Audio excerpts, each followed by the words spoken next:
የስምምነቱ ነገር አሜሪካና ኢራን ለሁለት ሳምንት ተኩስ ለማቆም ተስማምተዋል። ስምምነት ላይ መድረሳቸው ከተገለጸ በኋላ ሁለቱም በየፊናቸው ድል በድል ሆነናል እያሉ ይገኛሉ። ለማስታወስ ያህል ብዙዎች ለትንታኔያቸው ማዕቀፍ አድርገው የተጠቀሙበት ጥያቄ ለተፋላሚዎቹ ሀገራት ድል ማለት ምንድን ነው የሚል ነበረ። አሜሪካና እስራኤል የኢራንን መንግስት እንገለብጣለን ብለው ስለተነሱም ያንን ሳያሳኩ ተኩስ ለማቆም መስማማታቸው ድል እንዳልቀናቸው ያሳያል። ለኢራን ደግሞ የመንግስቷን ህልውና ማስቀጠል ብቻ ድል ነው ተብሎም ይገለጻል።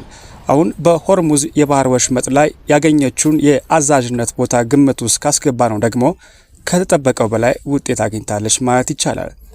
ግን ገና በመጀመሪያው ቀን ስምምነቱ መንገዳገድ ጀምሯል። እንደተለመደው እስራኤል አፍራሽ ሚና እየተጫወተች ትገኛለች።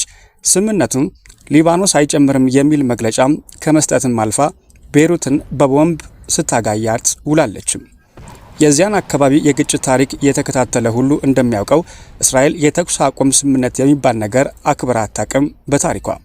ለምሳሌ የጋዛው ስምምነት ከተፈረመ በኋላም ከ700 በላይ ፍልስጤማውያን ገድላለች።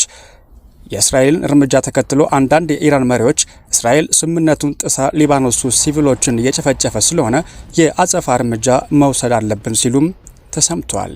ይህ ጉዳይ አሳሳቢ ነው።